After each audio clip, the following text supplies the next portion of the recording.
नमस्कार, 12 बजे में आपका स्वागत है। इस वक्त की जो बड़ी खबर है वो मुंबई से जुड़ी हुई है। मुंबई में नियमों में बदलाव कर दिया गया है। सुप्रीम कोर्ट की तरफ से डांस बार फिर से चालू हो सकते हैं, लेकिन इनको बड़े कायदे कानून के साथ गुजरना होगा। सरकार ने जो कायदे कानून बनाए थे कुछ ज़्यादा ही सख्त थे, उनमें बहुत सारे बदलाव सुप्रीम कोर्ट ने अपने इस आदेश में किए हैं। उन्होंने कहा है कि महाराष्ट्र सरकार का जो 2016 का कानून था, जिसके तहत वो पाबंदी लेके आए थे बहुत सारे डांस बार पे, बहुत सारे नहीं, सभी डांस बार पे, तो वो कानून में बहुत सारे बदलाव अब करने होंगे। ये सुप्रीम कोर्ट की तरफ से साफ कर दिया गया है। हालांकि कानून को अनुचित नहीं बताया है, लेकिन कानून के बहुत सारे प्रोविजंस, यानी जो उसमें मसौदा था उसमें बहुत सारी चीज़ों को गलत पाया गया है। जैसे कि सीसीटीवी बार, स्टेज और गेट पर सीसीटीवी का जो नियम है वो रद्द किया गया है।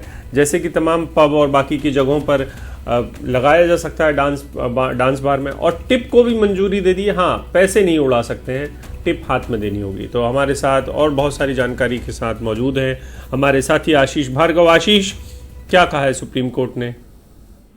जी बिल्कुल, देखिए, महाराष्ट्र सरकार का 2016 का जो नियम था, जो कानून बनाया गया था डांस बार को लेकर, उस पर उसको वैध तो करार दिया है। सुप्रीम कोर्ट ने कहा कि सरकार की जो आशंकाएं हैं वो बिल्कुल वो उनको नजरअंदाज नहीं किया जा सकता, लेकिन क्या प्रोहिबिटेड है वो।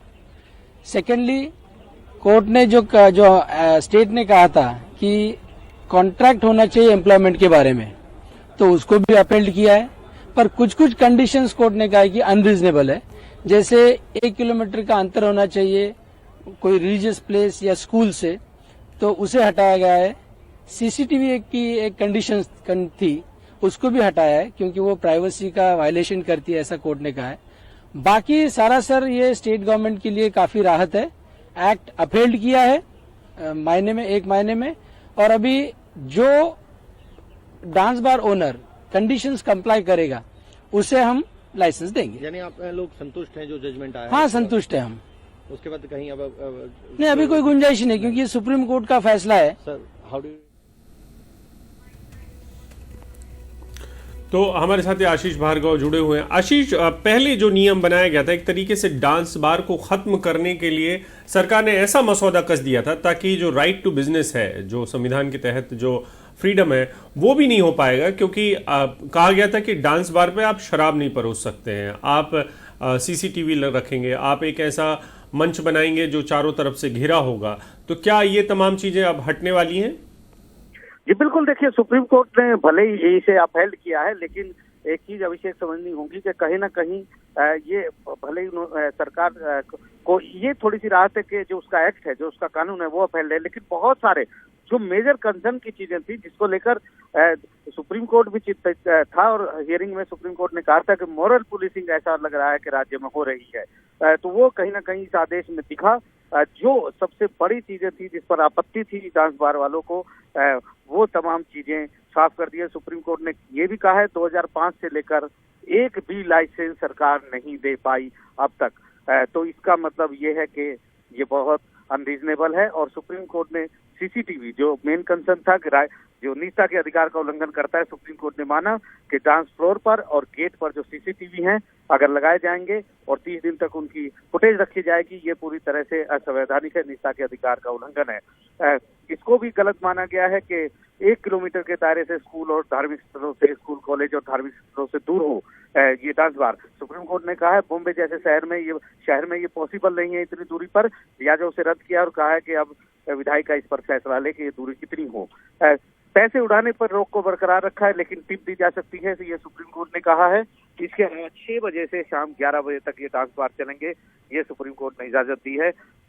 एक और बड़ी कंडीशन यहाँ पर अभिषेक लगाई गई थी, वो ये कंडीशन थी कि डांस बार उसी को मिलेगा जो अपना गुड कैरेक्टर सर्टिफिकेट बनवा कर देगा। उस कंडीशन को हटा दिया है। बार वालों की सैलरी के बॉन्ड की जो कंडीशन थी उसको भी हटा दिया गया है। कहा गया है कि डांस बार मालिक जो है वो बार वालों के साथ कॉन्ट्रैक्ट कर सकते हैं मंथली बेसिस पर या किसी भी तरीके से। तो ये तमाम राहत डांस बार को यहाँ से देश की सबसे बड़ी अदालत से मिली है, और डांस बार वालों को अब उम्मीद है कि ये एक ऐसा रास्ता है जिसके सहारे अब दोबारा से मुंबई में, महाराष्ट्र में डांस बार दोबारा शुरू हो सकते हैं। जी बिल्कुल। आशीष, क्या जो राइट टू बिजनेस या जो पूरा का पूरा जो दलील थी उसमें महाराष्ट्र सरकार के जो कानून के अंतर्गत कौन कौन सी ऐसी चीजें हैं जो सही पाई हैं सुप्रीम कोर्ट ने? जी देखिए, यहाँ पर एक जो सबसे बड़ी चीज थी वो अभिषेक ये भी था कि महाराष्ट्र सरकार का कानून जो बनाया गया तो उसमें कहा गया था कि शराब और डांस बार एक साथ नहीं हो सकते। अगर आपको पब आप चला रहे हैं, तो यानी आपके पास पब का लाइसेंस है तो आप डांस बार नहीं चला सकते, और अगर आपके पास आप डांस बार चला रहे हैं तो शराब वहाँ सर्व नहीं हो सकती। इसको भी हटा दिया, लेकिन बहुत सारी कंडीशन है, जैसे सजा के प्रावधान को अगर आप कोई बार वाला को छूता है या कोई अश्लीलता वहाँ पर होती है उस पर 3 साल की सजा का प्रावधान जो सरकार ने बनाया था उसको मंजूरी दे दी गई है कि ये वैलिड है। 3 साल की सजा सरकार दे सकती है ऐसे मामले में जहाँ पर अश्लीलता हो या कोई बार वाला के साथ उसको छुए या उसको बदतमीजी करे। इसके अलावा अगर हम देखें तो बहुत सारी चीजें ऐसी हैं जिसमें ये चीज मानी गई है कि कुछ बीच का रास्ता, जैसे कहा गया है कि जो बार वालों के साथ सैलरी की जो बात है वो जरूरी नहीं है कि महीने की सैलरी और पीएफ कटे, लेकिन कहा गया है कि कॉन्ट्रैक्ट पर वो रख सकते हैं। टाइमिंग जो थी 6 बजे से 11 बजे वो अलाउड कर दी है 6 बजे से 11:30 बजे तक। तो निश्चित तौर पर एक बड़ी राहत यहाँ पर एक तरफ से वैलिड करार दिया है, ये बड़ी बात है महाराष्ट्र सरकार के लिए। जी बहुत बहुत शुक्रिया आशीष। और हमारे साथ सोहित जुड़ रहे हैं।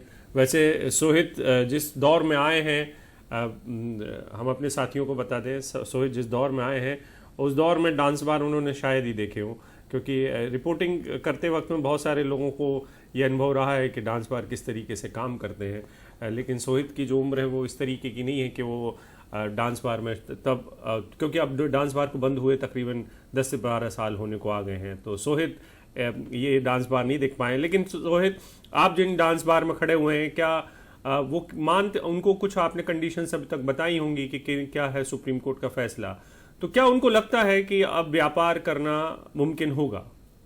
मैं इस समय जहाँ पर मौजूद हूँ, ये भी एक समय जो है डांस बार हुआ करता था, लेकिन जिस तरीके से कड़े कानून थे यहाँ पर, उसके कारण जो है कई बदलाव यहाँ पर भी किए गए हैं। ये फिलहाल अभी केवल बार बन के रह गया है, लेकिन आज जिस तरीके के फैसले आए थे, अगर उसके हिसाब से हम देखें तो कहीं ना कहीं राहत की बात जरूर कह सकते हैं कि डांस बार मालिकों को हुआ है। इस समय हमारे साथ प्रवीण अग्रवाल जी, हम उनसे बात करते हैं। प्रवीण जी, जिस तरीके से फैसला आया गया है कि जो CCTV कैमरे की बात करें उसे निकालने की बात की गई, या शराब परोसाया जा सकता है, या टिप देने की बात की जाए, साथ ही साथ जो लाइसेंसेस की बात है कि वो 2005 से नहीं दिए गए हैं, आप इस फैसले को किस तरीके से देखते हैं? क्योंकि आपकी एसोसिएशन भी जो है सुप्रीम कोर्ट तक गई थी, तो आप इस फैसले को किस तरीके से देखते हैं? देखिए, मीडिया रिपोर्ट्स के हिसाब से जो अभी सुप्रीम कोर्ट ने जो बातें मानी है, मैं उसके हिसाब से अपनी प्रतिक्रिया दे रहा हूं मैं, और इन सब चीज़ का हम स्वागत करते हैं, क्योंकि ये हमारा काफ़ी लंबे समय से, अरसे से हमारी ये लड़ाई चल रही थी इनके साथ में, और अगर सुप्रीम कोर्ट ने सबको स्ट्राइक डाउन कर दिया है तो हम विश्वास करते हैं कि स्टेट गवर्नमेंट जो है वो अभी इन सब बातों को मान करके हमें रिलीफ देगी और हमें काम करने देगी।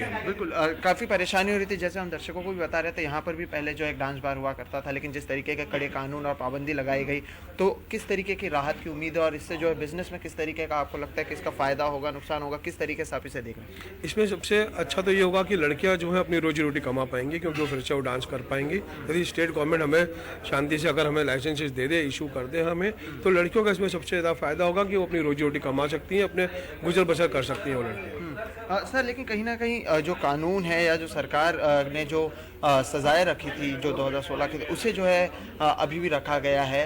हालांकि जो चेंजेस किए गए हैं, जो 1 किलोमीटर का दायरा था, वो सब चीज़ों को निकाला गया है, लेकिन जो सज़ा का प्रावधान है वो उसे जो है अभी भी उसी तरीके से रखा गया। इसे क्या देखते? हमारी इच्छा ये है कि यदि स्टेट गवर्नमेंट, जो हम स्टेक होल्डर्स हैं, हमको बुला करके यदि हमसे अगर वो अपना ओपिनियन लेते हैं, हमको भी अगर अपनी डिसीजन में अगर शामिल करें, तो ये हमारे लिए सराहनीय होगा हमारे लिए, और इसमें हम बहुत सारे रास्ते निकाल सकते हैं। जो कि चीज़ें सही नहीं है, जो गलत है, उसको कोई बार ओनर्स को उसको पसंद नहीं करता है, वो ना उसको होने देगा, और हम स्टेट गवर्नमेंट के साथ में मिलकर हम काम करना चाहते हैं।